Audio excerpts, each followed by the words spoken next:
Hey there, Agile Adventurer. Just a quick question. What if, for the price of a fancy coffee or half a pizza, you could unlock over 700 hours of the best Agile content on the planet? That's audio, video, e-courses, books, presentations, all that you can think of. But you can also join live calls with world-class practitioners and hang out in a flame war-free and AI slop-clean Slack with the sharpest minds in the game. Oh, and yes, you get direct access to me, Vasco, your Scrum Master Toolbox podcast. No, this is not a drill. It's the Scrum Master Toolbox membership. And it's your unfair advantage in the Agile world. So if you want to know more, go check out scrummastertoolbox.org/membership. That's scrummastertoolbox.org/membership. And check out all the goodies we have for you. Do it now. But if you're not doing it now, let's listen to the podcast. Hello, everybody. Welcome to our Wednesday, the biggest challenge of the week, also the coaching question of the week. This week with Mirco Gerling. Hey, Mirco, welcome back. Yeah, thank you very much. So, Mirco, today's Wednesday. We talk about a problem that you care about, for whatever the reasons are, and we'll explore those. And then we have a conversation. We explore the topic together as a coaching conversation so that we may practice that and also show how coaching conversations can happen. So what is the challenge you bring us this week, Mirco? Okay. My challenge is that I'm working as a Scrum Master for two teams, but one of the teams now got fusioned with another team. So I'm currently I only work with one team, or I'm Scrum Master of one team, and the context is a scaling context. We have more than 10 teams working on different products, and organized in projects. They have products and projects, and now we have the task, or the current challenge is to make a transformation from a loose coupled system of Scrum teams with different methods, different sprint length, with different rhythms or sprint rhythms, and different estimation methods to get a standardized process. For all teams. For all teams, yes. And that is, like I mentioned, one of my teams got fusioned with another team, and some people got changed to other teams, and that was then I remembered the Tuckman model that says that there are some phases until the performance phases, and that was an experience for me. That I thought that there's another phase, the adjourning phases, where the team is disappearing, and I thought, okay, this team will never disappear. It's a good team, it's a performing team, and now we lift the Tuckman, or the phases from the Tuckman model, the adjourning phases, and that was an experience in this context of the transformation, and we had to reduce the number of teams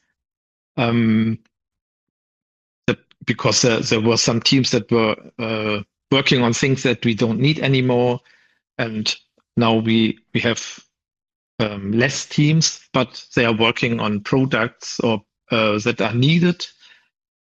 And now the challenge is to get the alignment for all teams, that they are working on common goals, on the same goals, and with the same sprint length and rhythm. So tell me a little bit more yeah. about this. The challenge Yeah. is to get alignment across the teams. That sounds like a worthwhile goal.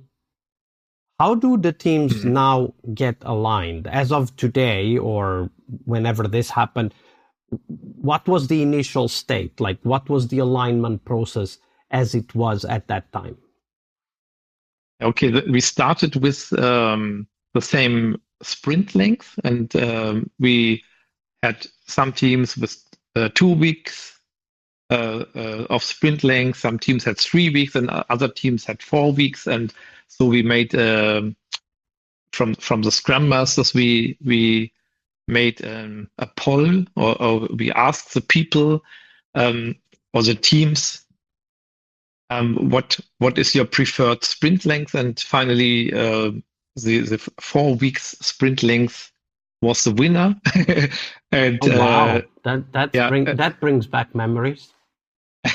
Yes, my preferred sprint length is 2 weeks because you can react faster and so on. But this was the result, and so we said, okay, let's try it. And now we have the starting and ending on the same day, and so that we can make our plannings. We have every 3 months we have plannings with all the teams and the stakeholders and so on to plan some increments. And yeah, the challenge is to. Well, now all teams are working with the 4 weeks rhythm, but the estimation methods we are still struggling, especially in the teams that I'm working in. We tried a simple no estimates approach, like counting the number of tickets we are finishing each sprint, and now to get all the system working, we need more metrics, or especially the hierarchy. Okay, but if we go back, so you started the sprint alignment, so only the sprint, the timeline, which meant that you probably, if you started the sprint at the same time, you probably did some planning together across multiple teams. Is that what was happening? Yes. How did that planning start? Like, what was kind of the trigger? Was it just the end of the previous sprint, or was there something that happened before the end of the previous sprint that kind of brought teams together? Like, what was the trigger for that planning to happen together? Yeah, there's a framework, a scaling framework that is self-made, but we were looking, or the people who designed this were looking on other scaling frameworks, but it's a tailored framework, and so we have a special 1 week for the global planning for the 3 weeks, 3 months. Sorry, 3 months period of time, and there are some plannings and so on, and that was the trigger, and to make the not so detailed plannings. And later, every team was making the detailed planning, the sprint planning. How is it working now? So if the teams have, like, the beginning of the planning is the same before the teams do their detailed planning, then there's that week that you talked about. Then the sprints start and end at the same time. What would you identify as the next challenge? Like, why aren't the teams aligning automagically?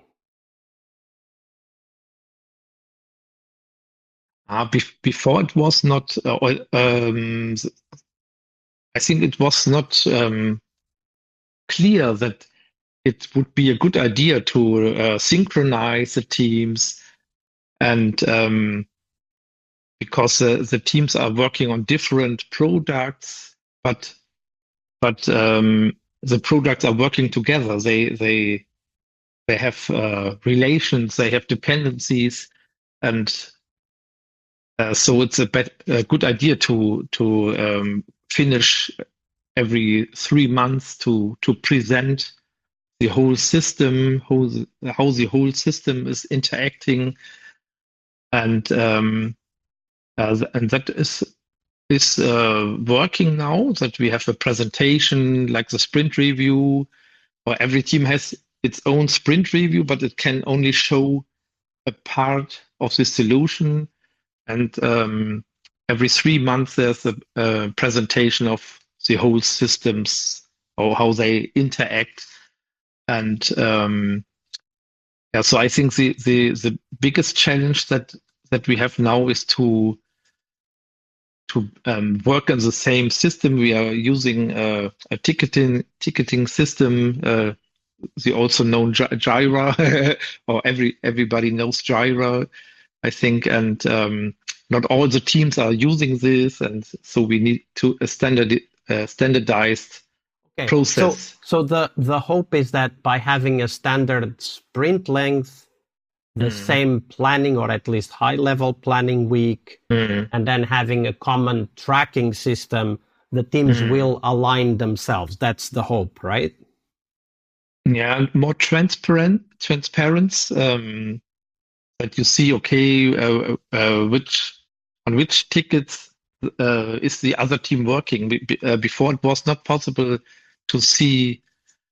Are these teams all in the same geographic location, or are they split among several geographic locations?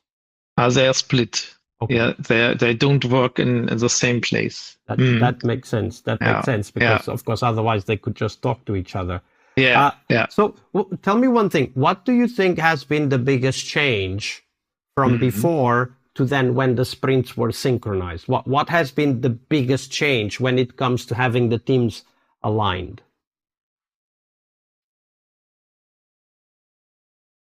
Yeah, the biggest change is that we have other problems, that all the teams end at the same day, or at the end of the sprint. And in my role as a Scrum Master, it was difficult to work in two teams. The retrospectives or the sprint reviews, it was nearly not possible to make it on the same day. So we said, okay, one team ends one day before the end of the sprint, and the other team at the exactly at the end of the sprint. And we have a lot of sprint reviews on the same days, so the end of the sprint, and that are other problems we have now. Has it provided alignment? Like, can you identify that yes, the teams are working better when it comes to communicating and deciding together? I think that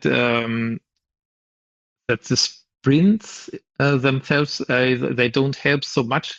The idea is that all teams are starting their planning on the same day, and maybe they have new requests to another team, and that the other team can plan the new sprint with new ideas or new requests. And have you seen that happening? Have you seen evidence of teams really connecting because they happen to be planning at around the same time? Yeah, normally they interact during the sprint, and it was not not a big advantage. In my experience, it was not such a big advantage to have the sprint planning on the same day, because the teams interact during the 4 weeks. It's a long sprint. And when it comes to alignment, like, has it helped that they have the same sprints? Have you seen them kind of understanding each other better, resolving problems faster, even during the sprint? Has the alignment improved after the teams moved into a synchronized cadence? I I'm not sure if it's the right moment now because we are still in the transformation process, and some teams what do are you think is faster. missing? And From what you know at the moment, what do you think is missing? yeah, I think the teams need to understand or need to understand the idea or the profit, the advantage of the synchronization. And I think that one advantage is that we have every 3 months all the teams are getting together to plan again and so on, and to present the results of the system. And I think that has an advantage. But especially the sprint length, I'm not sure if it's really helping because one of my teams is working on so let me things. Yeah. Let me spar with you. Would it be totally impossible for one team to continue with the same cadence, but instead of having one sprint within the 4 weeks, they would have 2 or 4 sprints during the same 4 weeks, so that they would actually be planning at the same time with the other teams, but they would themselves be faster at adapting to whatever was coming up in the sprint. Do you think that would be possible? Yes, that would be possible. So maybe that's an experiment worthwhile trying out. Yes, especially one of my teams is in a similar situation like the team that was or that self-destructed was self-destructed and or got self-destructed. They have a lot of spontaneous tasks, and they are not planning for the whole sprint for 4 weeks. They are planning only for 2 weeks, and it's more like a Kanban style. And all right, it would be an experiment, yes, to make a shorter sprint. That's it, because it's still synchronized, right? Like it still aligns with the company's internal calendar and clock, but allows the teams to be more adaptable. Now, this would be a wonderful topic to explore further. Maybe we'll get you back later on to know what happened. But for now, we have to call it an episode. So, Mirco, thank you very much for sharing that with us. Yeah, thank you. You're welcome. All right, I hope you liked this episode. But before you hit next episode, here's the deal. This podcast is powered by people like you, the members who wanted more than just inspiration. They wanted real tools and real connection to people who are practicing Agile every day. We're talking access to over 700 hours of Agile Gold, CTO level strategy talks, summit keynotes, live workshops, e-courses, deep dive interviews, books, and if you're into no estimates, we got the pioneers of no estimates in those deep dive interviews as well. Agile business intelligence, creating product visions, coaching your product owner courses, you name it. You'll get invites to monthly live Q&As with Agile pioneers and practitioners, plus a private Slack community, which is free of all of that AI slop you see everywhere, and of course, without the flame wars. It's a community of practitioners that want to learn and thrive together. It's the best place to connect with community and learn together. So if this podcast has helped you before, imagine what you will get from this podcast membership. So head on over to scrummastertoolbox.org/membership and join the community that's shaping the future of Agile. And we have so much for you. So check out all the details at scrummastertoolbox.org/membership. Because listening is great, it's important, but doing it together, that's next level. I'll see you in the community Slack. We really hope you liked our show. And if you did, why not rate this podcast on Stitcher or iTunes? Share this podcast and let other Scrum Masters know about this valuable resource for their work. Remember that sharing is caring.